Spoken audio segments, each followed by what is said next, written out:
If his DNA is at the scene of the murder, what am I going to find out? That you two are playing around together? We'll find out that Jonathan killed him. We already knew that. We had those motorcycle pictures long before you know it.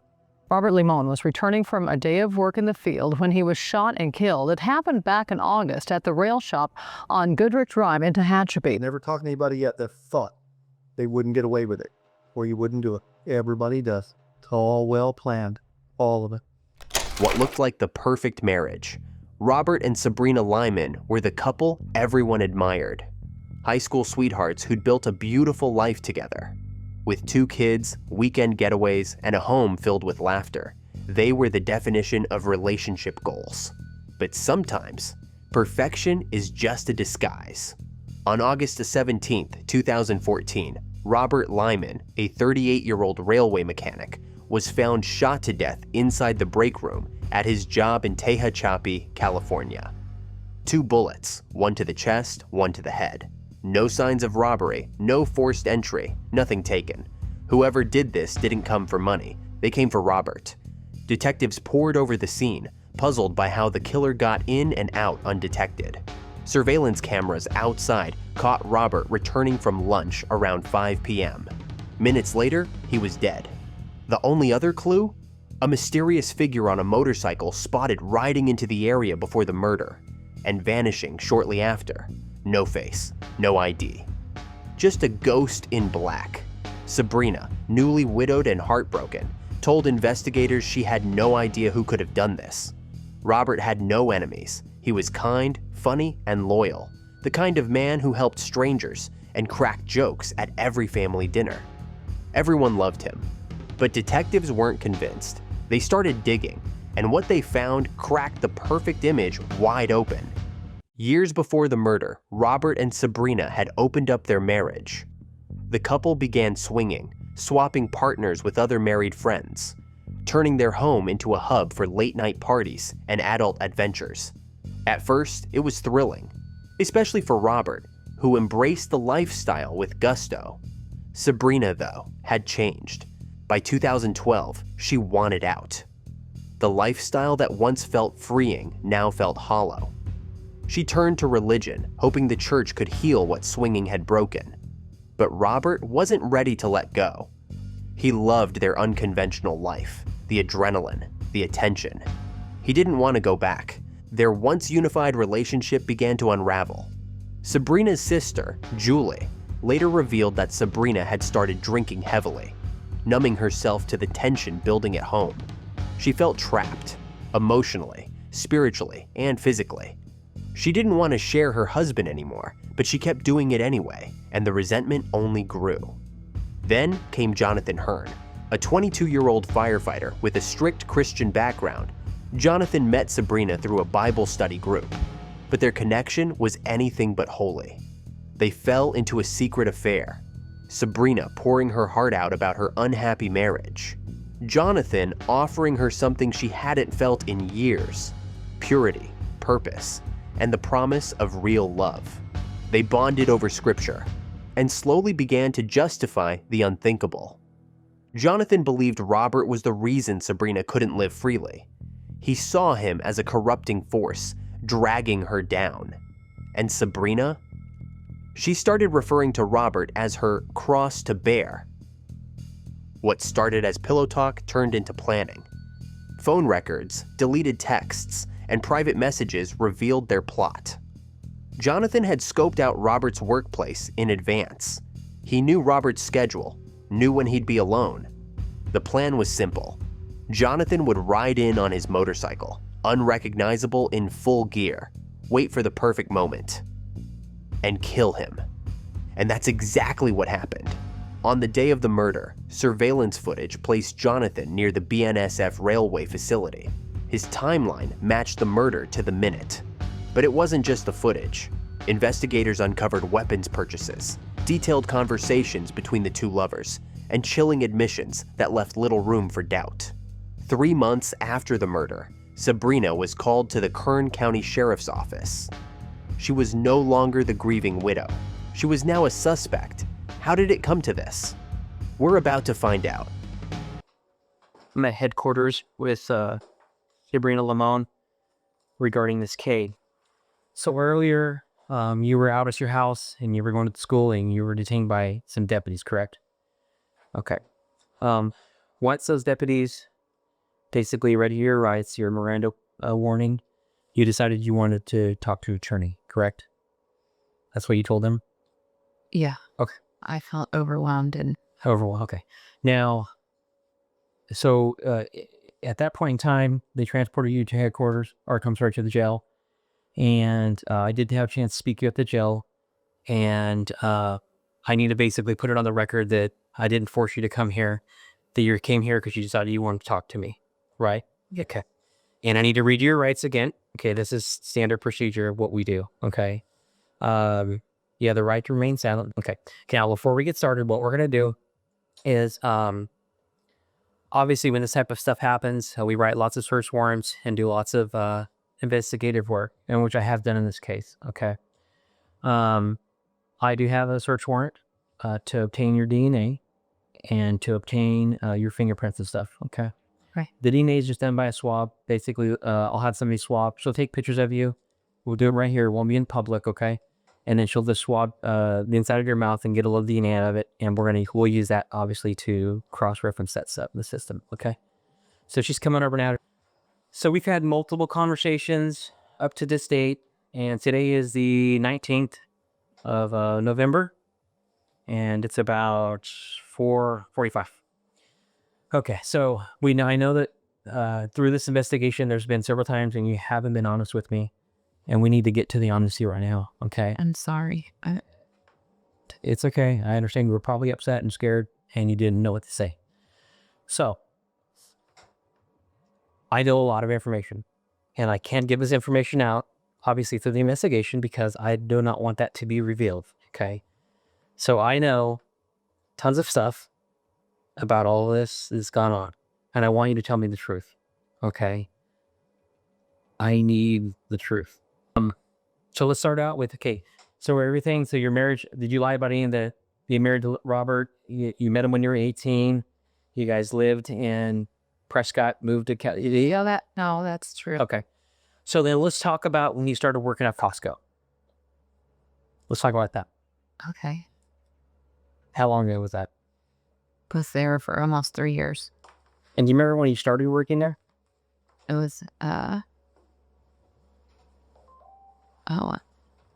no, I believe November of 2012.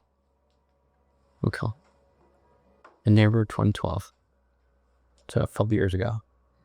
Okay. So tell me about it. What'd you do there? I was a demo girl. The samples. So you do the samples and stuff like that? And did you actually work for Costco or work for an independent person? It was an independent company contracted through Costco. Doing the sampling stuff, which I actually always feel really guilty when I grab a sample up at Costco. I'm like, anyway, they're good samples, but anyway, they had nothing. Otherwise, yeah, how people come there and eat lunch every day. Sure, that's awesome. So samples. Let's see, his sample at the lunch, yeah. Yeah. So I understand you met Jonathan there. And how'd that go? Talk about when you guys first met. When we first met, it started, he was wearing a firefighter shirt, and I know other firemen. So I'm a people person, so I started talking, and then he came in there all the time. I saw him all the time in Costco. What was he doing there? Shopping. Shopping? Yeah. For the fire department? He had shopped for the fire department and just shopping. Like Costco shopping. So you guys ended up becoming friendly? Okay. And this is, when did you meet him? So you started in November. At what point do you think you met? I don't know. Did I start before November then? Because I want to say I met him in, is it December of 2000? I am being honest. I'm bad with dates. So I can't think of exactly when I had met him, but I'd been working there a little while. So it had to have been maybe into the next year then. Okay. Because I'd been there a little while. So my grade by 13? Yeah. And you guys just started up a normal conversation. What kind of conversations did you guys have? Just basic stuff like, hey, where do you work at? This stuff. Yeah. What else? Just, fire department stuff, just like his calls and, like I said, I'm a people person. I mean, I talk to a lot of people for hours in there, believe it or not. Some people come in there just for the demo girls to What other stuff do you guys talk about? life and just, well, if we're going back to him, there was a other party that we were going to, and it was actually other was friends of friends of friends. Okay, so our friends were having a party, and they were fire department people. Oh, And so that's what started it. I mean, that's how I gave him my phone number, and I said, oh, do you know this couple? And he said, oh yeah, I think so. Like, are you going to that party kind of thing? And then he's like, well, maybe I'll see you there. Like, what's your number? There was a reason detectives zeroed in on Sabrina's relationship with a man named Jonathan Hearn. From the outside, he was just a young firefighter from a nearby town. But something about the connection between them didn't sit right. When detectives asked Sabrina about him, she danced around the questions, changing the subject, giving vague answers, pretending like he was barely a blip on the radar. But the more she avoided talking about Jonathan, the more suspicious she looked, and soon investigators would uncover exactly why she didn't want his name brought up. I had never given out my number to like a stranger before, and I did. I instantly felt guilt, like, oh my gosh. And I had thought prior to that I had mentioned Robert, and I always do. That's like my protection, especially with other, men, like I always brought up Robert right away. So I never done that before. And I felt bad. And, but then he called and messaged me, and I was just like, oh my gosh, like I got myself so I didn't answer it or respond. And he apologized. He was like, are you married? I'm so sorry. And then I put, yeah, I thought that you knew that. It's no problem. It's okay. And that's how that started. and you guys had never talked about you being married? Because you guys talk about life. But do you think... Well, this was in the beginning. Okay. Yeah. And then that's when we started, talking about life and more, like a friendship, Did you feel guilty about that? The funny thing, after I told him I was married, and he was sincerely and he was sorry. And I felt bad too. I was just like, oh yeah, no worries. It's okay. It's all good. I didn't feel that bad because I'm social. I talk to a lot of people and I were open. Like Rob he was pretty casual with me. Okay. And my relationship with others. So he was pretty secure, and he wasn't an insecure type. So after you gave him the phone number for the first time, and he knew that you were married, how much did you guys talk after that? How frequently? It wasn't a lot, in the beginning, and then we just started talking a lot more. Okay. All right.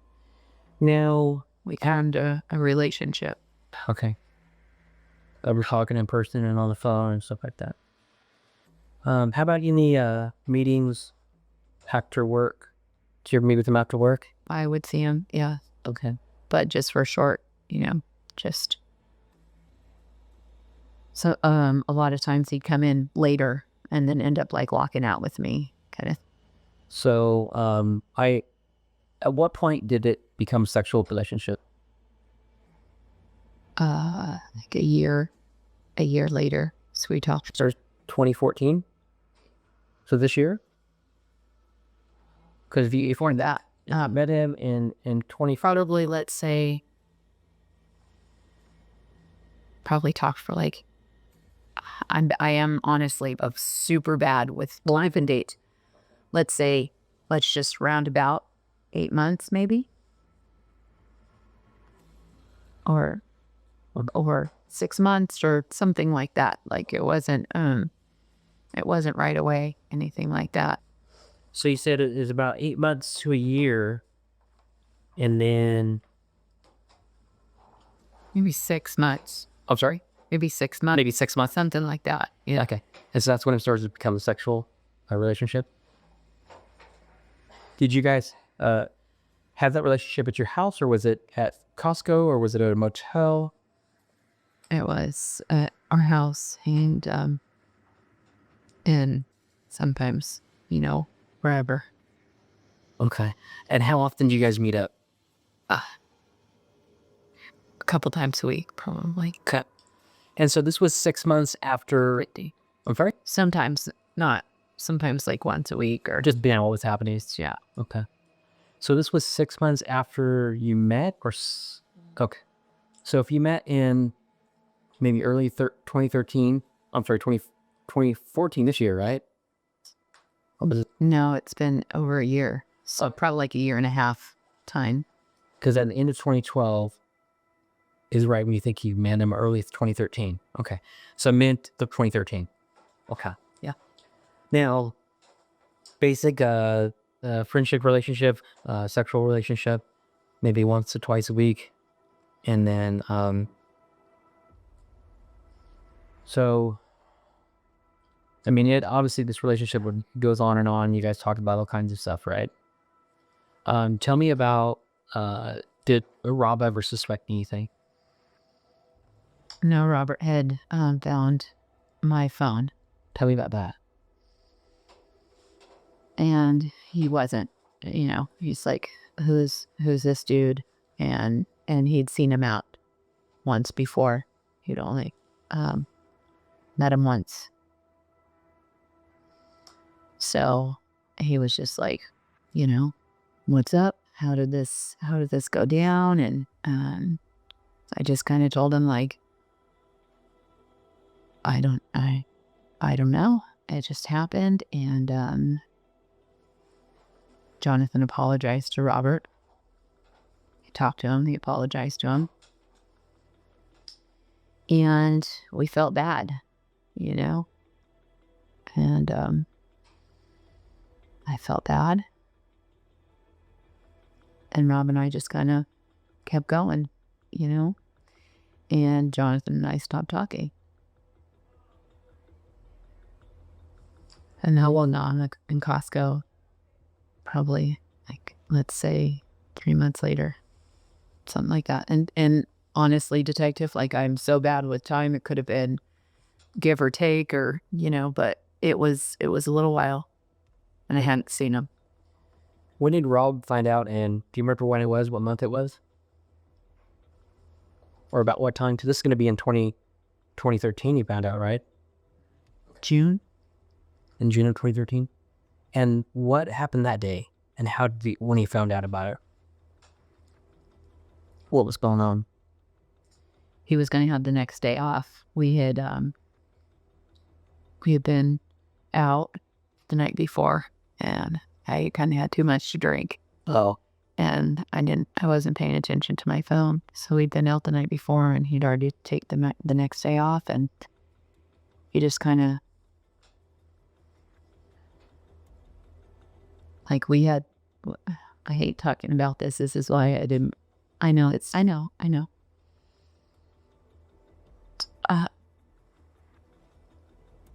Like Rob and I just had sex. Like he kind of like forgave me. It was kind of like okay. And he'd ask me questions, and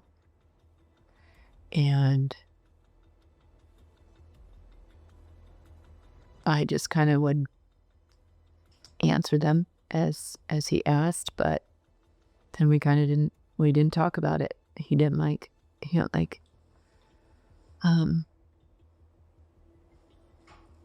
to be in like problems, Now, when he asked you this question, did you tell him the truth, or did you just tell him a little bit of information? a little bit, not in like detail, but I would answer his questions, you know? And I seriously didn't, I was just like, I don't know how it happened, you know? Um,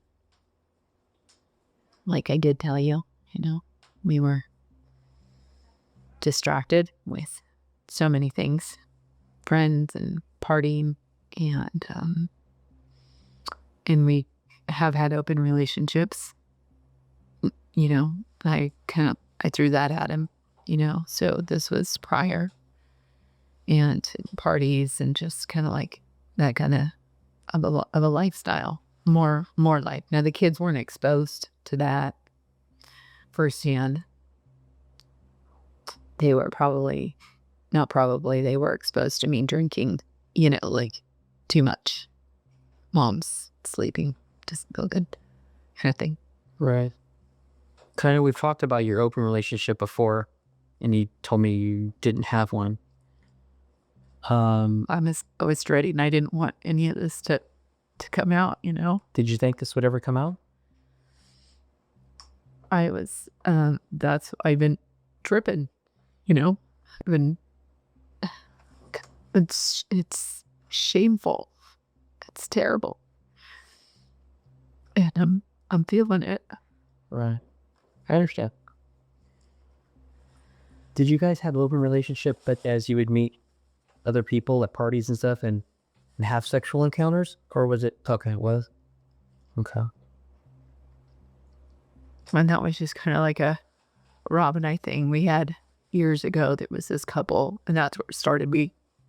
We'd never done anything like that, you know, and we were new to Silver Lakes. Robbie was in kindergarten,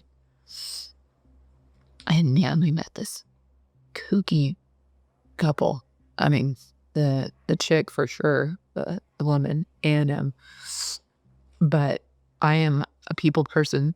So is Robert, and that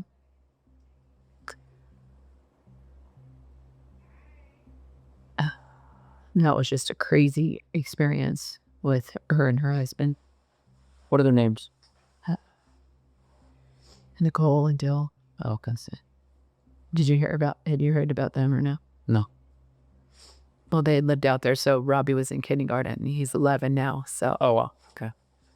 But that's where the door opened, and Robert was, I hate to talk about him, Ellie, you know, because I don't want to dishonor him. I feel like this is such a dishonor to him. But He was a man. yeah, so he was all about it, you know, to the end of the, like, whatever we had to do. And this went on, and oh my gosh, I never had such troubles, you know. And I told Robert, like, we should not get in too deep with these two, you know. Well, they're divorced now. But it's just kind of one of those things. So it just kind of turned into like, it's just sexual, Brina, kind of thing, you know. Yeah. But then, like, I know he liked that kind of stuff online, you know, and just pretty much with any. That was kind of just then. It was just kind of like, oh, Brina's cool with it, you know. So Did him having any other relationships, like outside of your marriage, without you knowing? no, she was one that out, you know. Okay. She was the only one that I knew. That's why I was wondering too if there was. And I was honest with you. I don't know of any other relationships. Okay. Okay. So did you think it would be okay? I mean, with Rob, if you were seeing Jonathan, because, you know, you guys kind of had that open relationship, or did you feel? I guess that's how I justified it, you know. It's kind of like I was just feeling like my own thing, and he was so busy, and he was a just worker and people pleaser and party and not wanting anything to be a mess, even though by the end, you know, I just talked to him. We have to kind of refocus some things, and he wasn't Now, Robert would have done anything, you know, as far as in the moment, just okay, no problems. You know, he didn't like me to be upset. Oh. Okay. So, and I didn't get upset a lot at him because he just kind of let me get away with quite a bit and was kind of like the leash, you know, he'd let my leash out and then I'd run down the street and then he'd kind of choke it out. Yeah. Left the buddy go, pull you backward then. Okay. So this relationship with Jonathan just kind of progressed, huh? Started out with just casual talking to giving the phone number and then to the sexual stuff. Into an actual affair in my head, really. I mean, after talking to your partner on the way over, it's just like when the other three guys, they say, I mean, it felt different. Like, oh no. But like when he was saying it, it's just like, man, what a web, you know, I just spun it. And it happens, and it easily happens. I have such a good family. I'm like, it's just like, I can't believe this happened. Right.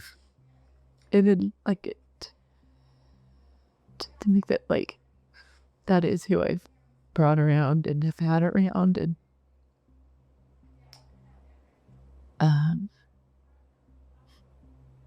I just, wow, you know, I mean, we got deep. We got deep. He and Jonathan. Mm-hmm. So Rob's going to work, and then he's working overtime shifts and stuff, and Jonathan would be at your house Sometimes. late at night when the kids were sleeping or whatever. Not always, or yeah, if they were gone. Oh. Not always. I mean, I didn't want to. My kids, I love them so much, Detective Myrie. Right. I didn't want to. But once is once too many, you know? Well. So Jonathan, what did you learn about Jonathan while you guys were dating? A lot. I mean, you know, saying, you know, I did. I fell in love with him, you know. A lot of things I learned about him. Lots. Yeah. What do you want to know? With everything. Well, he was like no one I'd ever met before. Very different than the social group that, you know, we were.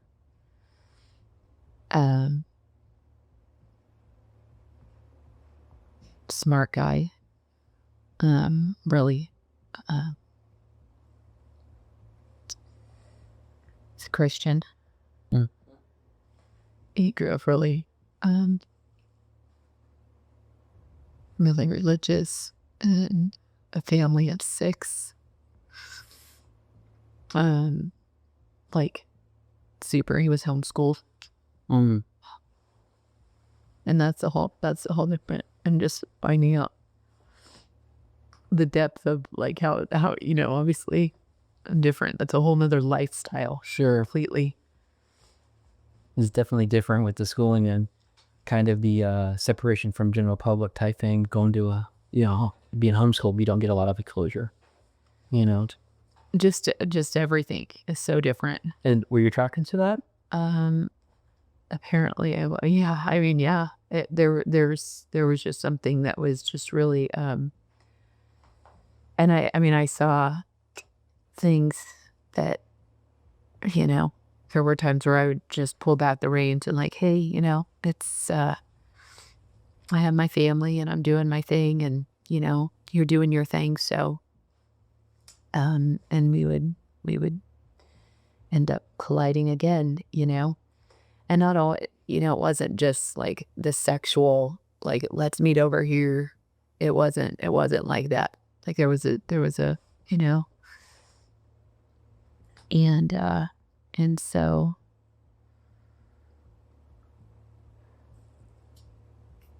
Huh. Okay. Did Did Rob say anything to you after Jonathan talked to him? Not a whole lot. Okay. He's just like, it's cool. He said it was cool to you or cool to Jonathan? To both of us. Jonathan wanted to meet with him. Did they meet? Mm-mm. No. Didn't want Did you start with the phone? When do you think that phone conversation happened? What do you think? Do you know when it happened? Oh, when it happened? Gosh. I'm so sorry. Like, honestly, my brain, I can't even. That actually helps sometimes if you squint your eyes really tight. Yeah. Especially me. I just like try to think of like people's birthdays or like something to tie in. Like, So let's think about when he found out about Jonathan, when Rob found out about Jonathan. About 6 months after you guys were talking. Is that about the time when he found the phone and all that, about the time they had their conversation? Okay. let's say yes. I mean, seriously, I don't even know. All right. Let's say yes. Okay.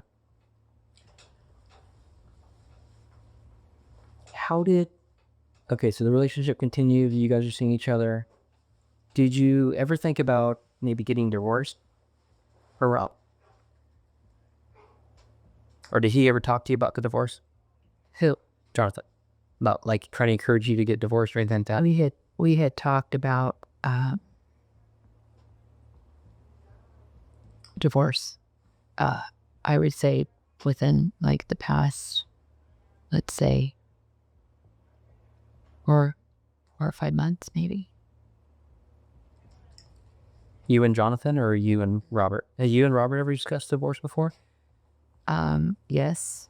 Okay. How long ago was that? Or like within, but it was like partying, too much drinking, kind of thing, and then Rob, it'd be all good the next day, Yeah. You said Rob didn't drink a whole lot, huh?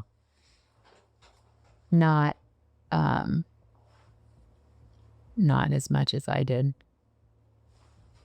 He liked to party, but he would definitely be one with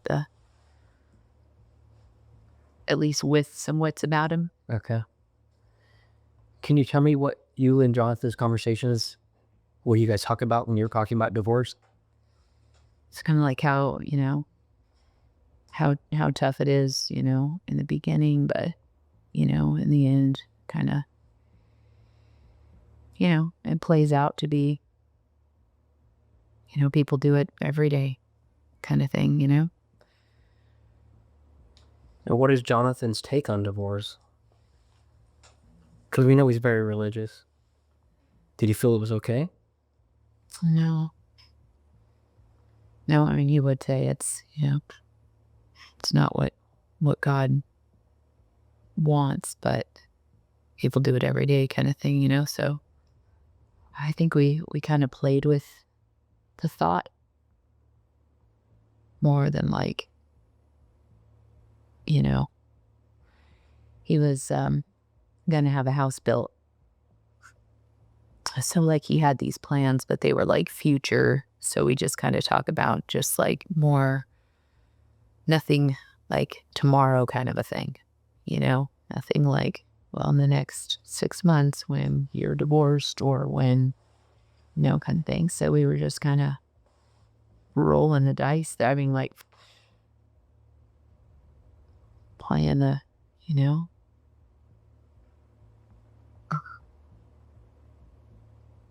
then we had gotten a burner phone to talk on. Detectives pulled Sabrina and Jonathan's phone records, and what they found raised every red flag. Robert had discovered the affair months earlier after finding messages on Sabrina's phone. He demanded she cut off contact. She didn't. Instead, Jonathan gave her a burner phone. Between April and June, they exchanged over 1,600 messages. But in the weeks surrounding Robert's murder, that number tripled. Nearly 6,000 calls and texts, many written in cryptic religious code. Behind the metaphors, it was clear they were desperate to be together and ready to remove anything or anyone in their way. It's shameful and Rob Scott now, you know, and I have to live with that. And it freaks me out, you know, like That crazy. way crazy. What do you think about the burner phone? Who introduced the burner phone? It was idea. Jonathan got it for me. I mean, I'll take response. I don't, you know, both of ours. Who paid for the minutes and stuff on it all the time? He did. I mean, it just makes sense that you wouldn't have to pay for it on your guys' account, so then it wouldn't just Rob become suspicious of money. Yeah, that's what I figured. Where'd you hide it at and keep it hidden from Rob? Just kind of like in the drawers and had a basket. But I know that's terrible, Randall. That's terrible. So once this rubber phone comes into play, did you feel guilty about having it? Shameful? Anything? There would be moments of feeling bad. Yeah. And Rob and I would go do everything together. So like in moments, just him and I, which we did everything together, but we had the kids with us. So like when it was, or always spreads, always. So, and always tricky. So when,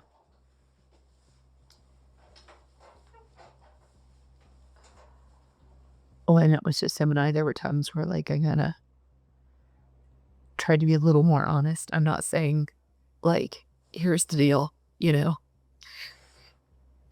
But I mean, he was aware of, you know, things not being quite perfect. Sure. And me being distracted, but he was also distracted, you know. I'm not blaming. Yeah. What was he distracted with? He was distracted with everything.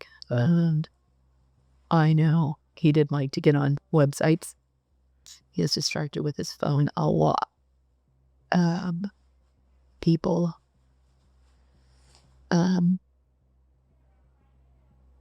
Just him. Me worked a lot. And then you were distracted with Jonathan, with the thought of that relationship continuing and growing and all that stuff. I was just living in it, you know. It was just kind of like juggling it, you know. So you said that they never met, right? They never had an actual meeting? We had gone out one time, and it was just like a huge group of people that were going. That was had to be the March Madness. I know all about it. That's the I've read all about it. I know, you know, everything all about it. So you know me. I know everything. I've lived your life for the last 3 months. That's why you can't lie to me. I know all this stuff. So it's better just to be honest with you. You say it's so cute. Other guys were a little rougher. So well, I'll say I have a different personality than most. So I feel like I know you intimately, and I mean I know so much about your life and everything, and Rob's life, and you know, just all your friends. But so they met at March Madness at the bar, and I actually have a picture with everybody in it, and Jonathan's in the picture. So I want to talk about moving forward just a little bit, because that March Madness was this year, right? I sporked in my brain. It's like the circuits don't connect. Like you tell me, detective, because sure. Okay. No. Yeah. All right. How did you and Jonathan, so were you actually talking about getting divorced and you guys being together? Did you guys make a decision to do that, or were you moving forward, or no? We talked about it, and we were living. It wasn't, like I said, there were no dates, or there was no, he was going to build a house and kind of establish himself, for sure. He's a youngster, huh? How old was he? 25, 25. Okay. which I know I'm not, now what kind of a girl can I really even say that I honestly am, besides a mess? But I am not one of those that like, oh, look at that young guy, the girls that, have a friend new, she'll be 40 and she was just dating a 20-year-old, and she has a daughter who's I'm not judging. and we're like, we kind of were just like, but he was we were like, what is going on here? This is just, hey, and I drank through it. And I tried to make him feel comfortable, I mean, Yeah. I listened to some Blime and like tried to be 20 and get up with him, but no, Jonathan was different. He was not, oh my gosh. He's like an old soul Okay. kind of thing, Still kid at heart, but he probably, because he homeschooled, he was a lot around his parents and stuff, and so they probably brought him up differently than what you would if you were going to a general public school. I'm not judging you for dating that 25-year-old. I understand. I'm just saying that like that wouldn't be one thing. Like I wasn't after anything. I didn't even know I didn't even know it was actually possible, just because Rob and I had a good marriage. There were some things that we allowed in that I feel damaged us. And I would tell him that, and he wouldn't hear it. So let's talk about maybe a couple months prior to Rob's death. Okay. How did you and Jonathan talk about this? We'll talk about his what? About his death. We didn't talk about his death. Okay. You guys didn't talk about it at all? We would, no, we talked about, divorce and, I mean, I think if anything was to happen to Robert, not gunshots, not that.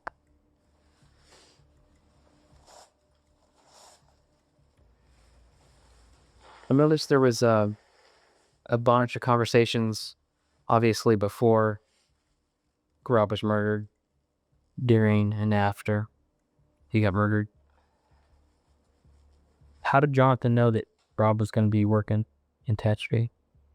Well, he wasn't supposed to be working in Tatchtree, but I did tell him. While denying that she and John discussed Robert's death prior to it happening, notice that she takes out a tissue to wipe her nose, and unlike before, she holds it against her face for a long period of time. She then grabs more tissue and covers more of her face, before resting her head in her hand. These are all examples of face-shielding behaviors, and partially covering the face, especially the mouth, is often a nonverbal indicator of shame, guilt, or embarrassment, such as one feels when they're caught in a lie or trying to lie effectively. Covering the face is also a common defense mechanism when someone feels threatened or cornered, and is demonstrated by people who may be subconsciously trying to hide from the situation or distance themselves emotionally. Before now, her hands were resting comfortably in her lap, but watch as she continues to cover her lower face as the conversation progresses. I would tell him his schedule, I would tell him, I'd even get him dates and stuff like that, because his schedule was crazy too.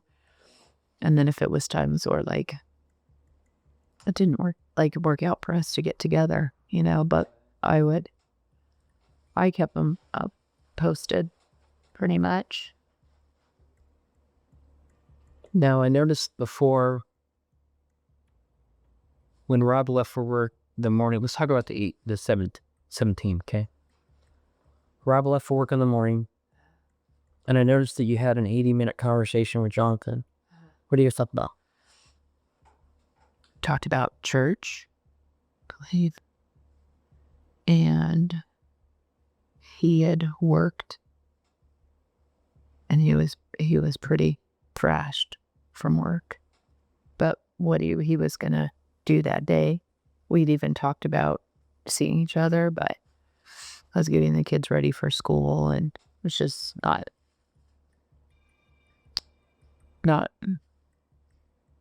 going to work out. And I think even maybe, and I don't know, other days Rob was going to work because he wasn't supposed to work that day. Yeah. So do you guys talked about Rob going to work, and then you get the kids ready for school and all that drama? Yeah. Okay. Yeah, I had told him, but like I said, we were possibly going to get together, but he was doing other stuff, and I had been at work for, I think, days prior, like 3 days or something like that. Well, as a fireman, they really don't work, but they sit on the couch. They play a little Xbox, shine the truck, mow the lawn, cook dinner, you know. All that kind of stuff come on, but anyway.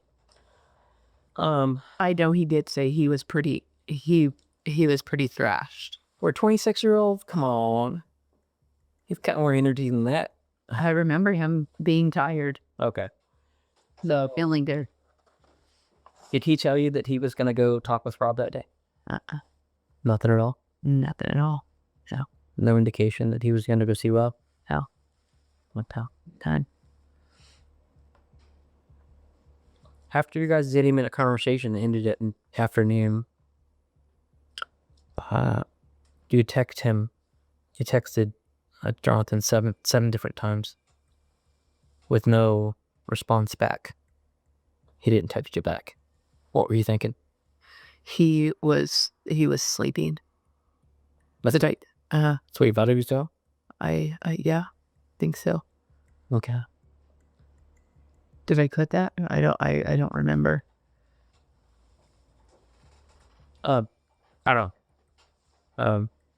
After those 7 messages, it was late in the evening where I wasn't showing up at home, and you called and talked to Jonathan. He finally texted you back and called you. What did you guys talk about? He said he was sorry that For what? he'd been sleeping and he missed my calls. And we just talked about, I don't even remember what we talked about, but I said Rob's not home yet. I was kind of looking out for Rob and trying to get the kids together. So it was just kind of like typical, you know. He didn't. And I even tried calling him back. I remember one time, just quick, because Rob still wasn't home. Did he seem to act normal? Yeah, he said he was really sorry for not being around. He feels bad for missing my calls. But 7? 7 phone calls, or 7 text messages you sent him. What were you going to say? I'm sorry, I didn't mean to interrupt you. Oh, I don't remember. So he was sorry for missing your phone calls. And it's pretty common for you guys to, as soon as a text message goes, there's usually a message right back pretty quickly, huh? Yeah, I mean, not like a whole, not like 5 hours or something. Yeah, it's not going to be 5 hours. It's usually pretty quickly.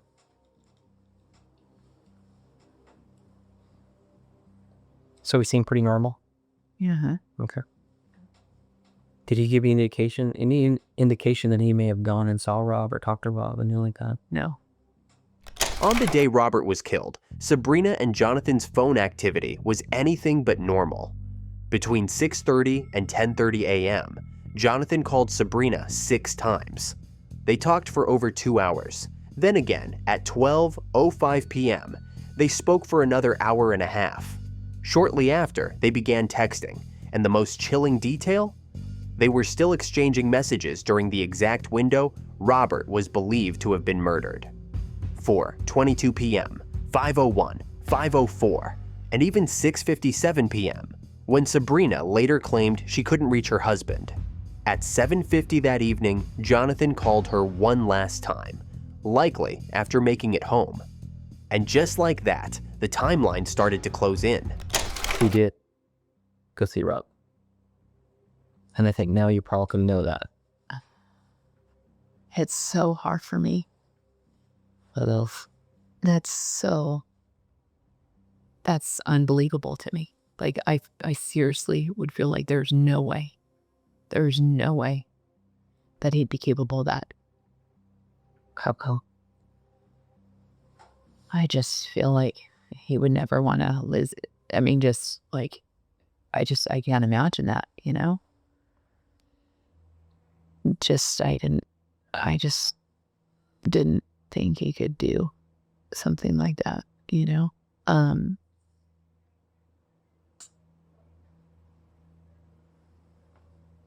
So in that video, in the picture you sent me, that was him. That was Jonathan Hill. You know, the bike, it's hard to tell that one for sure. And even the liquor store lights, it looks like a young, like a teenager to me, but I can't really make it out, you know? Video's a lot better in person. I know it's Jonathan. What Sabrina didn't know was that detectives were already 10 steps ahead. Jonathan had been quietly taken into custody earlier that week, and for days leading up to her second interview, their phone calls had been wiretapped. Everything they'd whispered, every coded message, every plan, the detectives knew. And as Sabrina sat across from them, trying to play innocent, the trap was already closed. The only thing left was to watch her realize it. You want me to tell you what he did? He drives to Tehachapi.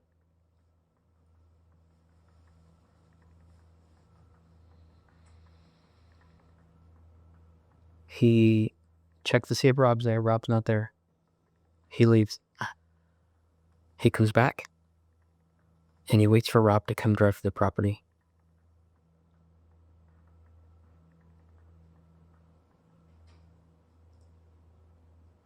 You're sure? I'm positive. 100%. How do you know for sure? I mean, I have lots of evidence. He goes in the shop. They get in an altercation. He shoots Rob twice. He gets on his bike, his motorcycle. He leaves. He changes clothes. Goes to the gas station. Gets some water, gets some gas. Drives home. Gets home. Sees your text messages. Calls you, texts you.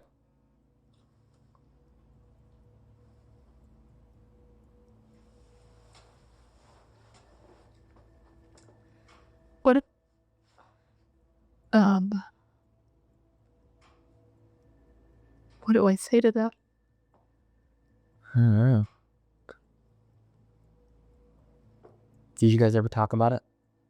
We've talked about it a lot. I've heard a lot of your conversations. A lot. I mean, I just like had this full, like when it happened, I couldn't believe it. You know, like,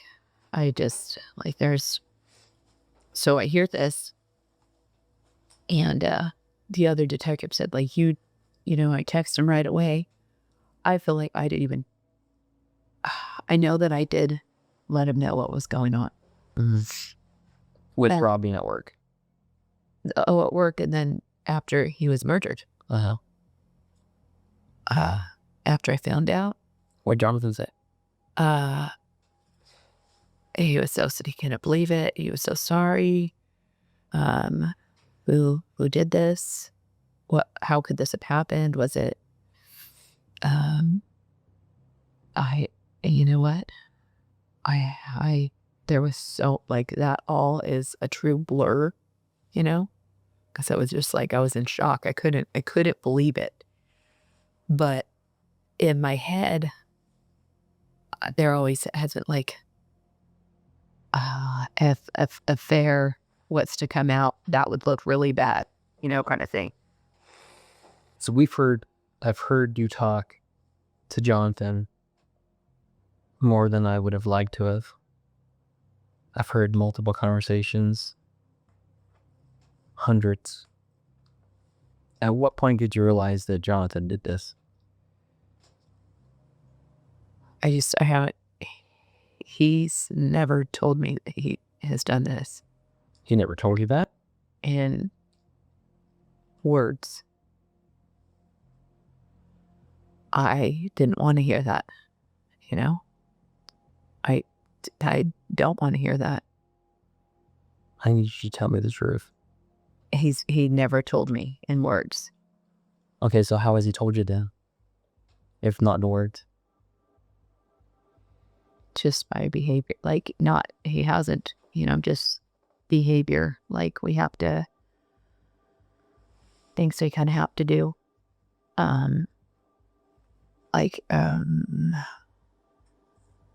With the detectives, just to kind of keep our affair under wraps because of how, you guys could set him up, could set me up, lie, looking for somebody, something. So I'm just like, okay, So he never actually told you that he killed Rob. no. He never said he killed Rob. But you think that he had done it in other words or other actions? Well, just as we're talking, he's like, well, it could be me in that video. It could be me. I'm like, well, it's not you. It's like, well, they could place me there, me getting gas somewhere else, and putting me, and that's the video that he's showing you. He could be saying this or that, and I didn't know what you were. I didn't know either, like what you knew or what was really going on, And so I was just thinking maybe you would find somebody. Through, DNA. It's like, okay, how does this DNA stuff work? Okay, good. And I told him DNA, and he's like, good, that's good. He found DNA, that's good. But I mean, he wouldn't ask, well, what, we would talk about it. We talked about all of it in length. When did he tell you he was nervous about his DNA being at the scene? No. No? Nervous about his DNA being at the scene. At the shop there? No. He'd said, DNA, like it's not like a for sure. You can, DNA could be explained, things like that, So.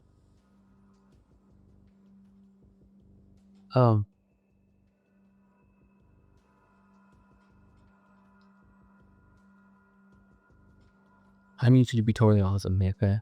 Because I know a lot of information about this. So, Rob gets the call Saturday and says he's gonna work for John Justice.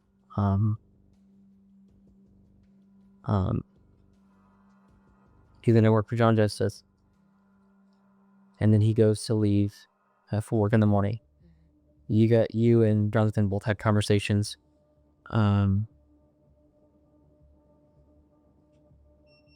Before that, before he went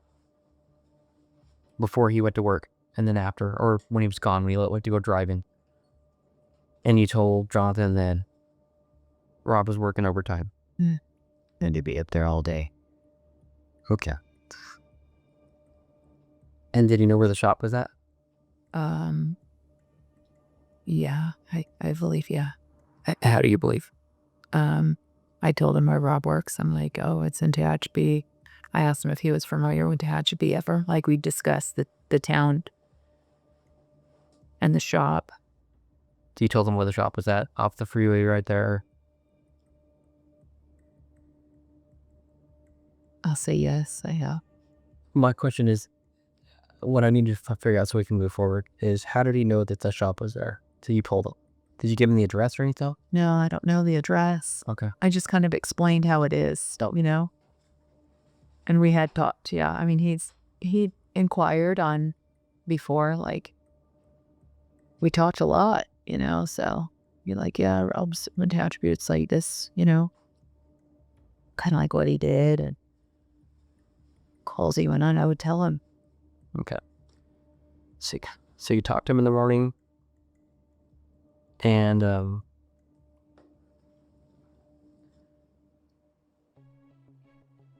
Normal. I mean, it was just normal. I mean, you talked to him and you told him that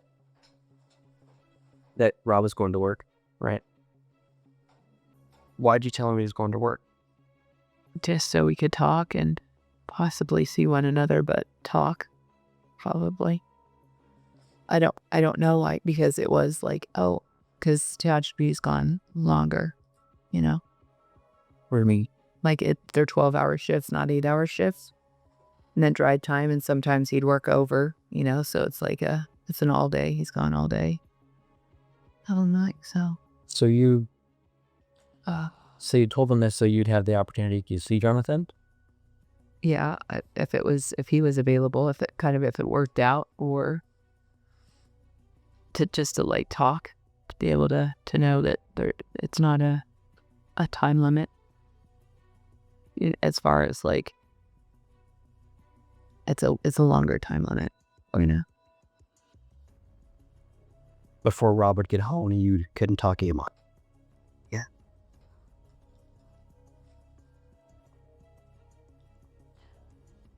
He does. Yeah. Like, I mean, I have to believe that there was more going on than that. Just the conversation that I want For that day. Yeah. Like, anyway, hey, because you guys have already talked about divorce. You talked about being together. I mean, there has to be some more conversation going on about. I promised you, detective, it was, we talked about church. No, it wasn't like I'm going up to Tehachapi to, you know, take care of Robert. You guys didn't talk about that? No. I promise you that. You lied to me before, though. I know. I understand. I understand. But no, I can say no. That's the truth. No, we did not.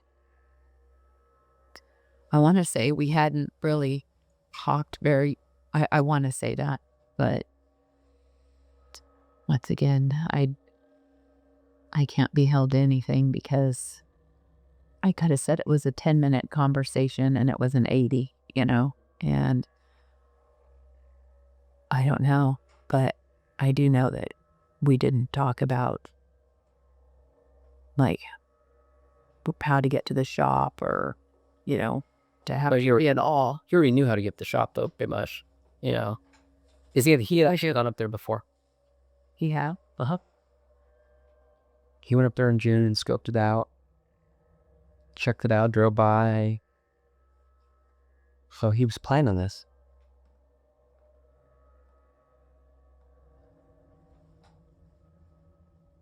In June?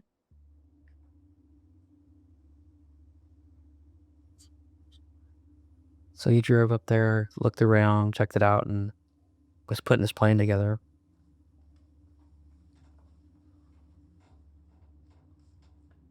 After the death of Robert.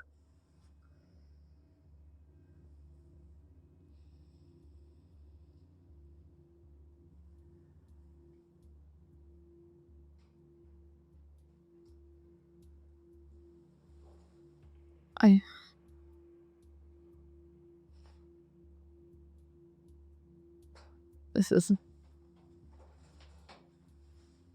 is bad. Did you suspect that he was up there snooping around? Mm-mm. So how were your guys' conversations after the death of Robert? The following couple days? You know what?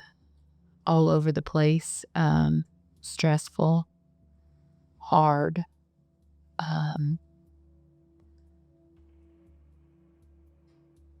There were times where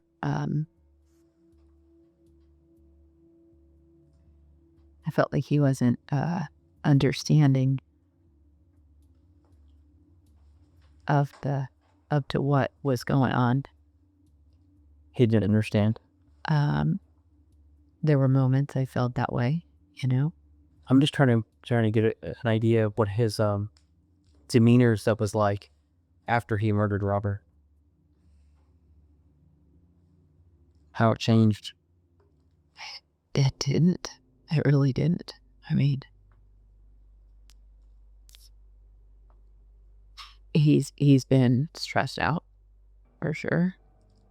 And that stress has been induced by what? By detectives and a murder investigation, you know. So we're gonna be, you know, kind of like spotlight because we've had a relationship, you know. And I'm like, gosh, I like, how's this going? But then as I have kind of like, really, I feel like I felt God carrying me through this hard time, you know, and finding strength to just want to take care of my kids and not drinking anymore, not going out, not like this whole different, like from how I was living, yeah, to actually complete opposite.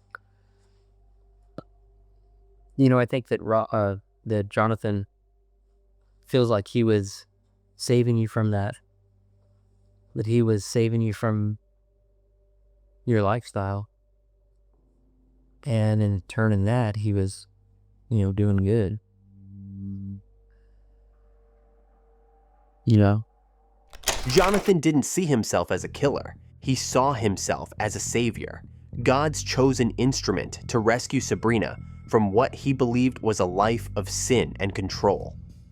After his arrest, detectives searched his home and found a chilling note, almost like a diary entry. The first half read like a letter to Robert, full of resentment and moral judgment.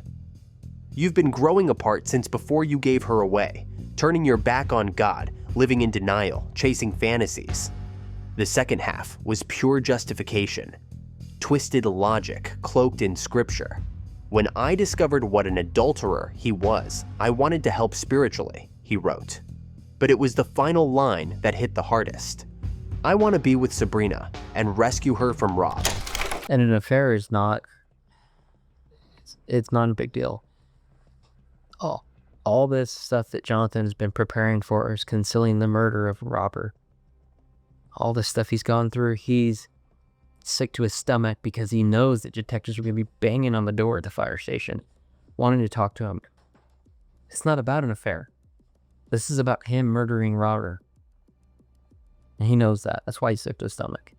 Calling in sick, he can't make it to work, getting people to cover his overtime shifts. Because it's not about the affair. You know what I mean? It's about him murdering your husband. Sabrina had no reaction when an average person would have shown some kind of response. And I know you said that you kind of told her that he works at the place in Ashby. It's off the freeway. Why would you tell him that?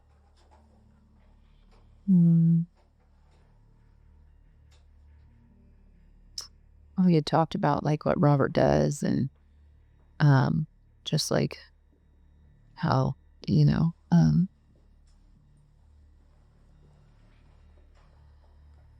I can't think of, I mean, a couple things like come to my head. I don't know. There was like an RV, they build like motorhomes. I remember that. And he just asked what Rob does up there. I'd come back with all things, you know, Rob would come home the stories, I would share them. And so he'd asked a little bit, you know. What do you think he was asking? It was kind of like in conversation. It wasn't weird. Probably curly let me. You know, I mean, I would never ask, you know, why. Well, it didn't seem weird in the conversation. If I was in your shoes, I would, if I was in your whole relationship shoes and everything, and looking for divorce or whatever, I would give that location to Jonathan if I knew Jonathan had made plans prior to meeting up with Rob. That's why I would have told, hey, he works for Tad Street, the building's on the freeway, next to the motorhome place, if I knew they were going to go meet. He never planned on meeting him at Tehachapi.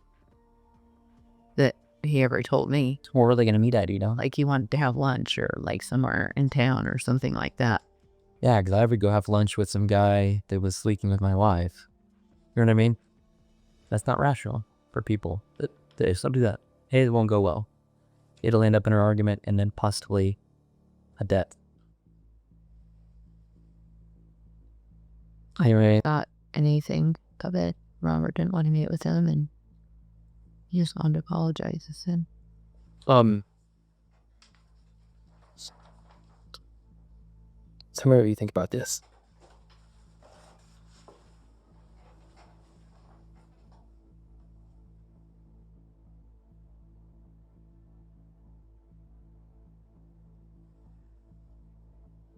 that I don't know. And he has a motorcycle, but I'm not too, I know it has writing on the side. Forgiven. Yeah. Is that on there? Yeah? He's changed the appearance a little bit. He changed the exhaust. And once he started feeling like we were going to come talk to him about this murder, not about an affair, we got video of him getting rid of it. He doesn't have any merch. No, we have it.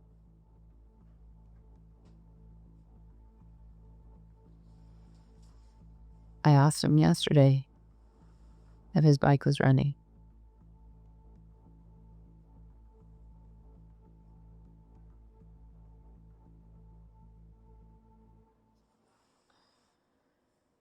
I need you to tell me more. I know you know a lot more that you're telling me. You're not going to be able to just forget about this. This guy murdered your husband in cold blood.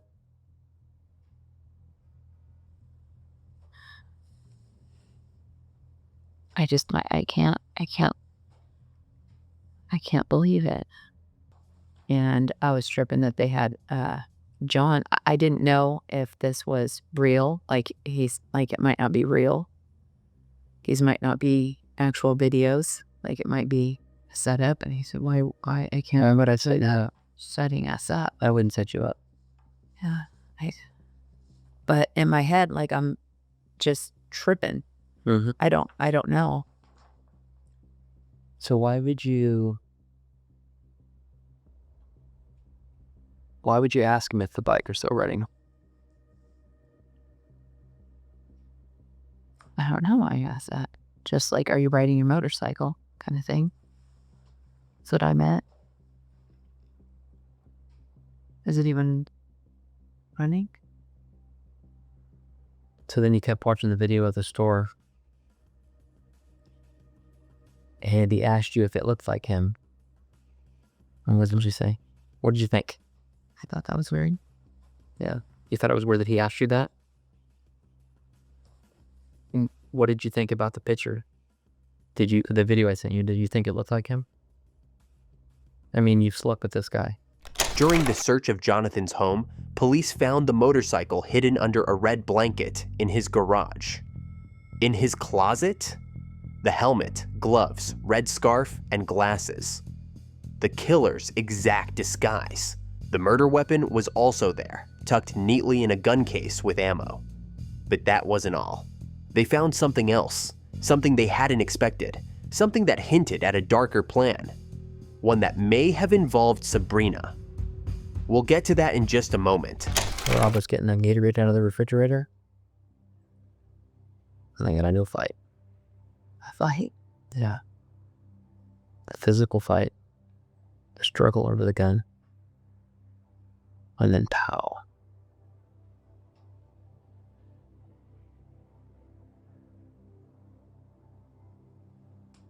and then another one. Robert was so strong. Like, this is so crazy because it's like, Very strong. And Jonathan wasn't as strong at the time.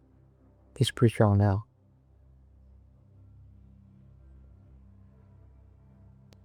why? Why is he strong now? Because he's taking steroids. I can tell from the crime scene photos and stuff that there was a struggle. So Rob's fighting for his life. And this fucking douchebag is killing him. Because he wants you and your kids. He wants to be Rob. He wants to be Rob.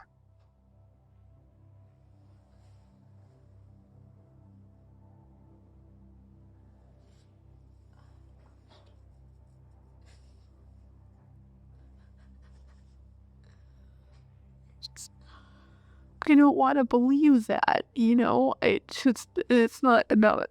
It's just, I can't believe that.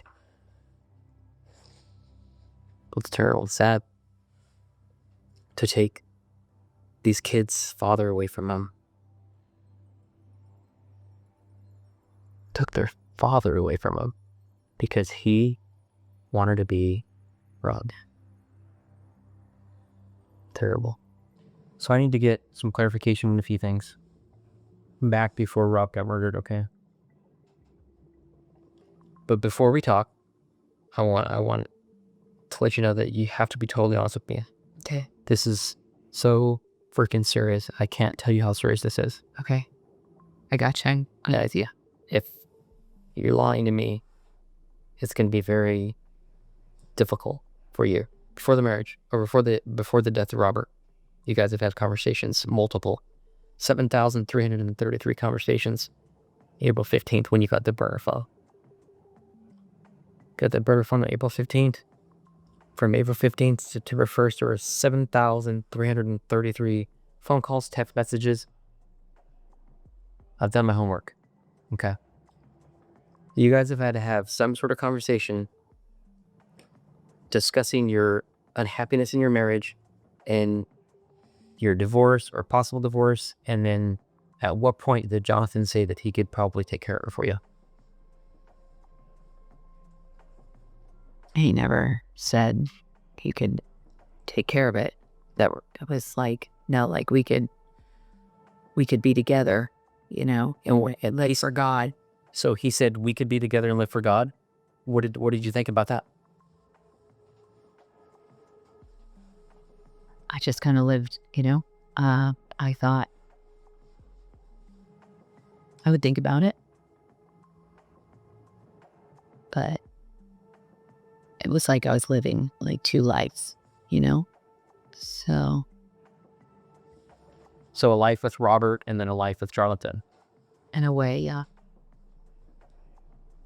And whenever he would talk to you, I would go along, you know, I'm sorry, what? we talk about things, you know, and being together, the kids, talk about the kids, raising the kids. We talked about that a lot. How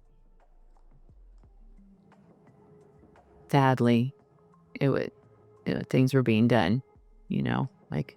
So he's saying you were a bad parent and Rob was a bad parent? Because he obviously knows. He's 26 years old and you know what I mean? He never felt so foolish. Huh? I felt foolish. I'll say maybe a month or two, maybe 3. Did you know that he had planned to murder your husband? No. The truth was chilling. Not only did Sabrina know about the plan to kill her husband months in advance, she was part of it. For 4 months leading up to Robert's death, she was directly involved. The first sign came from a bucket in Jonathan's garage, where detectives found a half-empty bottle of arsenic trioxide, a deadly industrial poison. Jonathan had bought it and handed it to Sabrina on March 19th, just 2 weeks after Robert discovered their affair. The plan? for Sabrina to lace Robert's banana pudding, his usual lunch, with the poison. She even hid the bottle in their refrigerator. The murder was set for the following month, but at the last minute, she backed out, telling Robert the pudding had gone bad. Of course, she didn't mention any of this to detectives, but she was about to be confronted with hard evidence and a lot of explaining to do.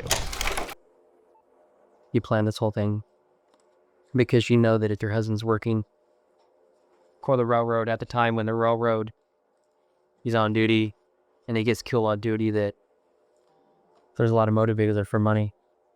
$300,000 life insurance plus another 50 grand. Plus the possibility of a railroad coming in and going, No, hey, we'll pay you off. Detective Randall Roberts, I don't care about money. Money. Oh, Kenny would tell you, Cal, I don't care about money. If I was in your shoes right now, I wouldn't care about money either. I would care about my survival. Yeah. Not going to prison for the rest of my life. That's what I would care about. Yeah, of course. I don't give a shit about money. That's why I work. I'm a cop. I don't care about money. It's money. It does make the world go round, but it's not everything. The detective is You have an affair.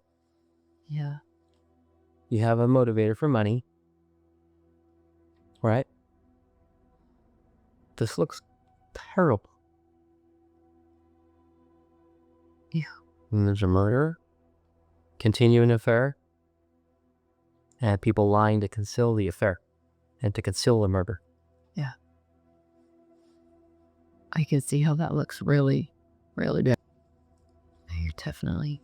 So what's Jonathan going to tell me? Oh, I had no idea. I have no idea what he's going to tell you. Because apparently he hasn't asked for a lawyer. He wants to talk to me. You know what usually happens in these cases? One person tells me that, in this case, Jonathan's going to tell me that you started a whole issue and you talked him into it. You know what I mean? That's what that's probably what he's going to say. He's probably going to tell me that I can't. Well, that wouldn't be true.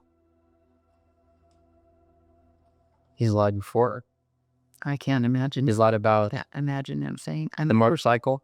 He's lied about talking to Robert 3 other times before the murder. He lied about murdering Robert, driving over there to Tashbeen, committing the murder. He talked to Robert 3 other times. Oh, yeah. I didn't know that. Yeah, he's a liar. But he thinks it's okay to lie because he's forgiven for his sins. He'll repent for the sins he's committed. He thinks he's going to be okay. Nope. That's not okay. You can't describe him committed murder and then just think that you're doing God's work. You know, think that I'm doing the work of God because he wants me to save her from her sins. And then think it's okay. He paid cash for the stuff he bought because he knew. This is one of my partners, Detective Brewer. How you doing, Kevin Brewer? My Kevin. He was talking with Jonathan. And yeah, I did the puff from Robert. Started alongside Jonathan before him now. I got a couple questions for you about you can solve. Sabrina, after talking to Jonathan and looking at this, I mean, I helped him with this case for a long time. It looks like there's 2 people at fault, not just you. Not think you pulled the trigger, did you? No, Jonathan did. When did he tell you that it was him in that video? Yesterday. When? Yesterday. We didn't tell you before that? No. What did you think when he told you that's him on the video? Well, he had seen the video, but he said it could be me. He said, What? How where could that be? I'm confused here. We've just talked a bunch about, he's just said that, detectives can say and do anything that they want. Did you ask him how that could be him in that video? I did. What did he say? He said that it could be a picture of him at another gas station. You asked him what he was doing in that gas station? Halfway to where your husband was murdered? From what how I took it, was like another gas station, another place, I said, why would they want to do that? Why would they want to put? Did you see the picture of Jonathan on the motorcycle? Yeah, it's right there. Do you have any trouble figuring out that's Jonathan? Because frankly, everybody else that knows him, that's seen it, you have to know that we floated that to them, have all had no problem with it. And I think you would know him more than any of them, really. Yeah. You have any problem with that, picking that out as Jonathan? No. And you know anybody else that looks like that has a motorcycle like that would have a reason to kill your husband? No. Who else could it be? No. I said he'll be someone else. And frankly, Sabrina, I've sit on a lot of wiretaps, and I know we've been listening to you for a while. Yeah. I've sit on a bunch of the 33 years I've been doing this. And I can tell you that the conversation between you two is not covering up an affair. Well, that's what You've already told people about your affair long before this. There is no reason to keep this a secret. Keep it from who? Oh, I haven't told anybody. What you have? Who did I tell? You've told people, and so has Jonathan. What? But what about knowing? On what point did you think we knew about Jonathan? How do you think we found out about Jonathan? Phone records.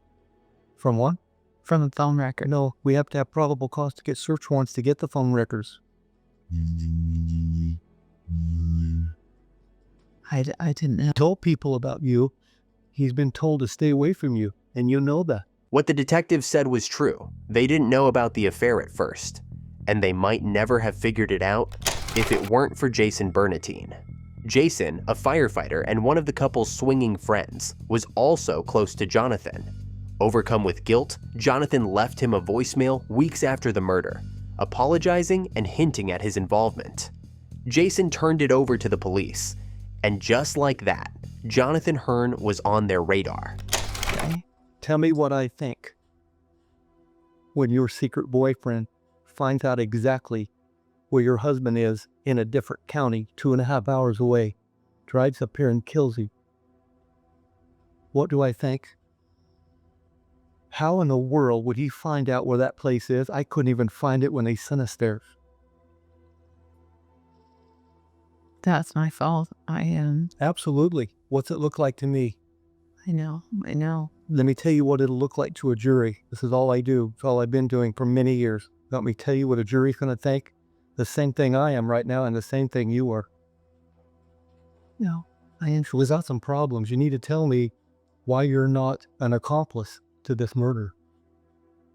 Why am I not? Yeah. Because I would never want Robert dead. I would never want him dead. Ever. Yes, you did. You guys have been talking for weeks and weeks about how this is God's will, that you guys get together and marry. I wouldn't. It's all God's will. It's almost every conversation of every day about how killing your husband and you two getting together is God's will.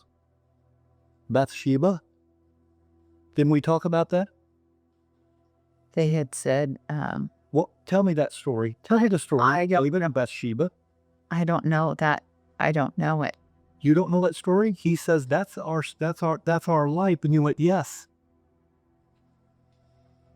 Well, whatever I read, You don't remember?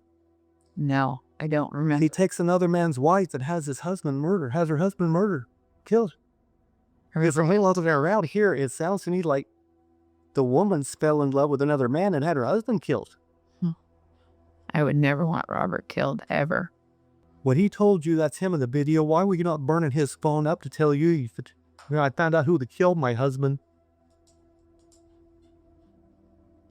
I mean, he said it looked like him. Because your relationship with Jonathan is more important than your husband was. No. You should have been tearing his phone up. Jonathan just told me that's him in the video. Okay? Why didn't we get that call? I asked him, I said, Well, you don't need to ask him anything. Tell me why you didn't call us. because he said it could have been planted. Like it could always. There's no could have. Okay? That's not. It's a glass of water. It's not a house. It's not a car. I can't tell you. Well, that could be a chair. It's a glass of water. That could be me in the video. What do you mean it could be you? It either is or is not. And if he's in the video, that's the video of the suspect. We all know that. You know that, don't you? And That guy in that video walked into the place where your husband was, it killed him, and then ran off. And he tells you that could be me in the video. What did you think?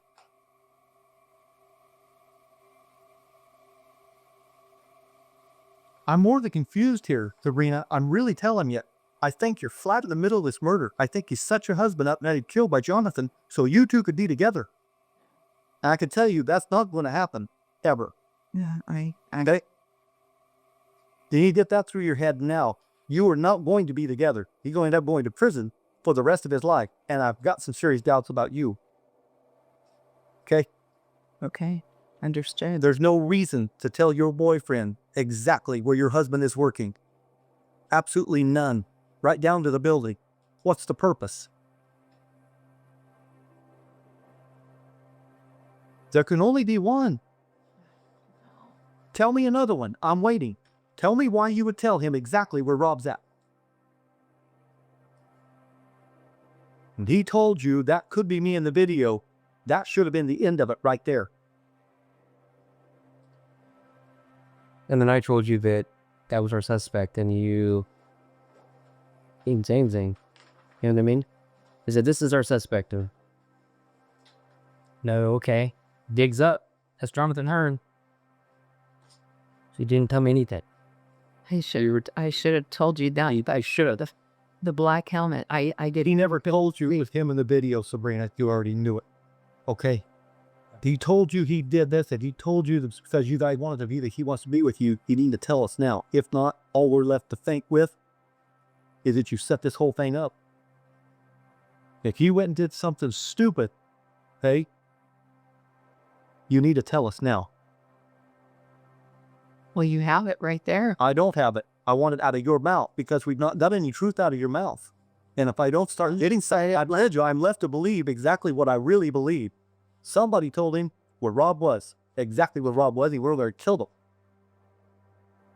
And you know, if we've been listening to what you guys have been talking about for weeks and weeks, what we've got. Okay? Yeah, I understand. When he comes down here and he purposely tells you we haven't got nothing just to see what you'll say, and you burn up the phone. They got nothing. Okay? We're okay. They ain't got nothing. What's it sound like? What will it sound like? Well, he did say that yesterday. I don't know. At what point did he tell you he shot Rob? And don't tell me he didn't. I know better. He said that was him yesterday. No. No. Nope. I ain't gonna cut it. Hey, He never said he you shot. think about 6 or 7 old ladies sitting on that jury, and this guy says, absolutely, that's me in the video. Huh? And they said, what happened? I don't know. She didn't cut it. She still, it took us, 15 minutes into an interview, they get her to say that. She didn't call us. Right? And the prosecutor says, folks, that's how much she cares about the husband. Okay? Her new boyfriend kills him, and she don't even care. And what will your kids think when they find out? And the whole world is going to find out in the next 3 days because all this paperwork goes public. Not a thing we do about it. Okay? All kinds of stuff. Phone calls, everything. You want people hearing some of that stuff without explaining some of this stuff to us? No. Tell me when he told you he killed your husband. Because he did, and he told you. Okay? Or you knew it already. If he didn't tell you, you knew it already. And you do it before he did it. I didn't know. Then how did he find out where your husband is to go kill him? It's my fault. Yes, absolutely. You're absolutely right. Yes. When he asked about where your husband is, what do you think he's asking for? You go buy him a milkshake, say, hi, I'm doing your wife. But what do you think he's going to do? When did Jonathan tell you he did it? Don't tell me yesterday again. He never came out. Yes, he did. Yes, he did. You guys are doing nothing but hiding this thing the whole time. Yes, he did. No. Well, what are you trying to hide? I know. I know it doesn't look good. No. There's a difference between does it look good and absolutely is not good. This is absolutely not good. I understand that. Fake. I understand that. He never told me that he was going up there that day. I had told him where Robert. Why? We're still back to that one, and I'm still sitting here waiting for a reason why you would tell Jonathan where your husband is.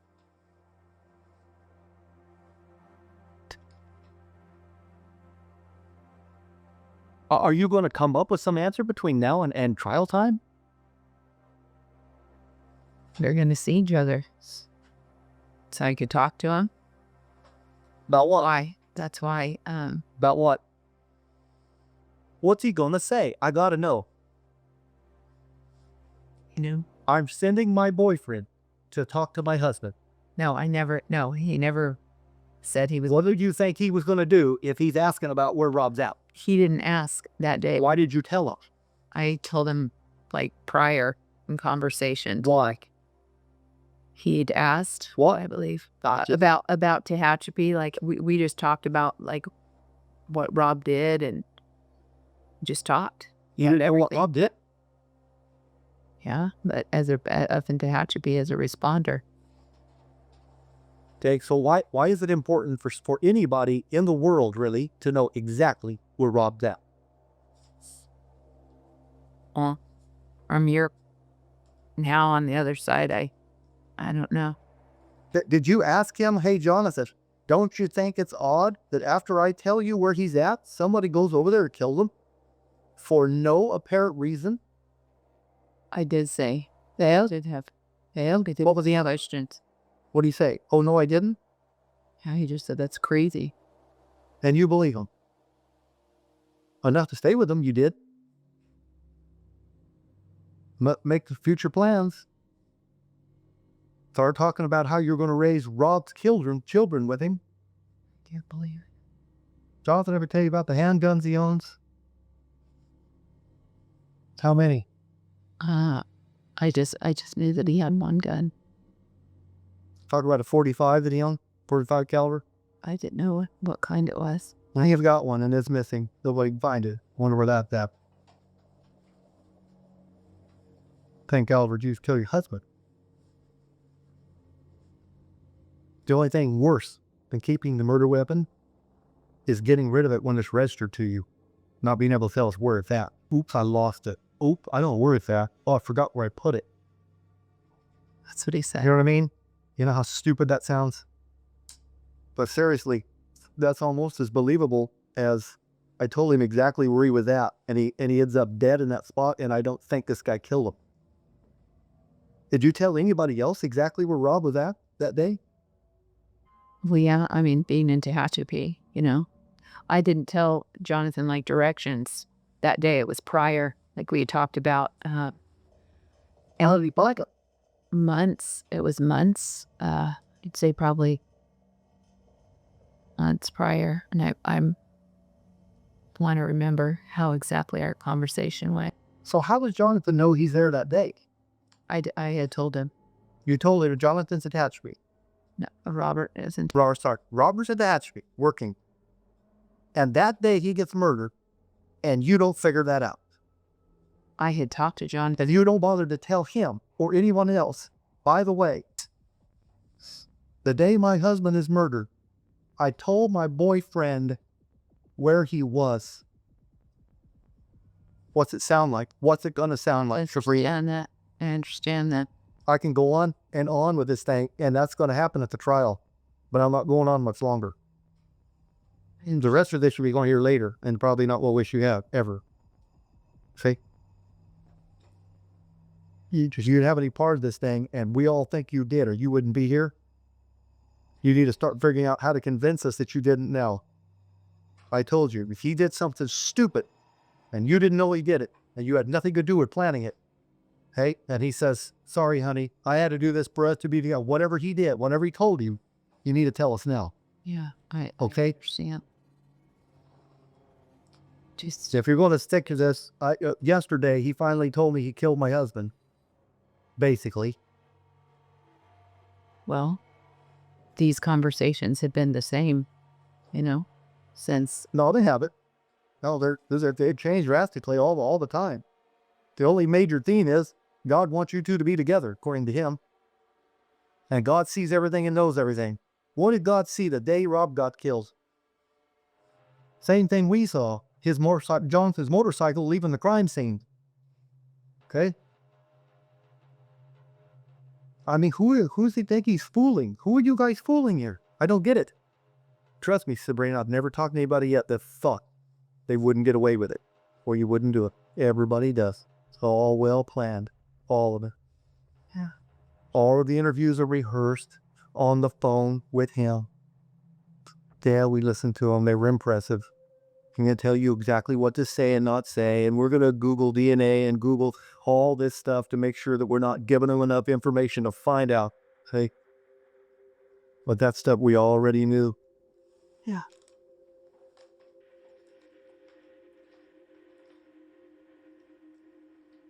So before this thing comes to an end, okay, I'm going to ask you one more time. Jonathan tell you he killed your husband? He never told me that.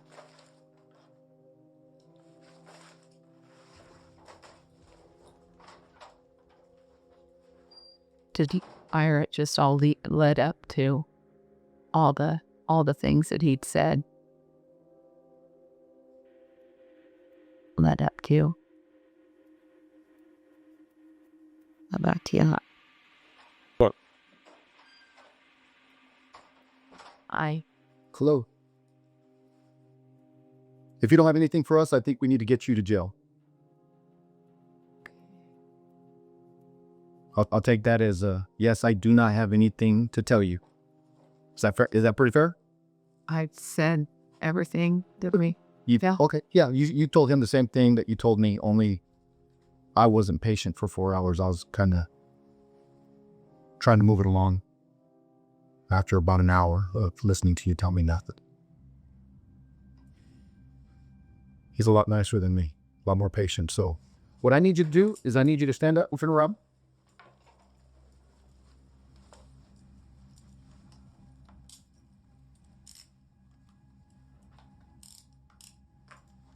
Sabrina was transported to the Kern County Jail, the same facility as Jonathan, and booked on suspicion of conspiracy to commit murder. But in a surprising turn, she was released just 2 days later. Detectives didn't yet have the hard evidence to directly link her to Robert's death. And so, for the next 2 years, Sabrina walked free, while investigators scrambled to find proof that she had helped orchestrate her husband's murder. But every lead went cold. Every path led to a dead end. By late 2016, with Jonathan's trial just months away, detectives made a final move. They teamed up with prosecutors and offered Jonathan a deal: a reduced sentence if he agreed to testify against the woman he had once vowed to protect. After some hesitation, Jonathan accepted. In January 2017, Sabrina was arrested again. This time charged with murder, attempted murder, accessory, conspiracy, solicitation, and poisoning. At trial, Jonathan testified in full. He told the jury how he and Sabrina had planned to kill Robert so they could be together. He even detailed their failed poisoning attempt months before the shooting. Her frustrations with Rob became my frustrations, her demons. As ironic and sad as this sounds, for Rob's sake, she expressed that he would honestly rather be. In exchange for his testimony, Jonathan's charge was reduced to manslaughter. He was sentenced to 25 years and 4 months in prison. Sabrina, meanwhile, pleaded not guilty. She showed no remorse. In February 2018, she was found guilty on 4 of 6 charges. Her sentence, 25 years to life in prison.